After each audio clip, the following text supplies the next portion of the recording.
When I coach trainers to be virtual trainers and presenters, I'm like, yes, you're going to use the producer to watch the chat like Stacy's doing and the team at TrainingPros is doing for me today in case I missed something, right? But it's not that I'm not going to look at it.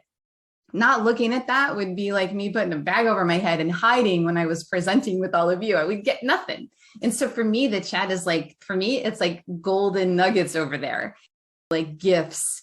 And I don't have to reread every single thing you write, but I could at least refer to it and then be able to say things that are coming through with whatever I might be talking about too.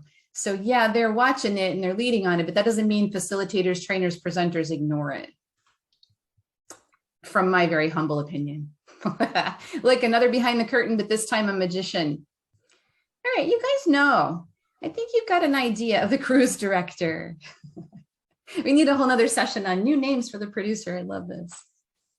Someone who's going to facilitate a virtual meeting. This is interesting. This is kind of a different take on the idea of producer. And then it's more of a traditional way of looking at a facilitator, less a trainer, more of somebody managing a meeting, depending on how you define that. And certainly we learning and development professionals have no shortage of multiple definitions for many things.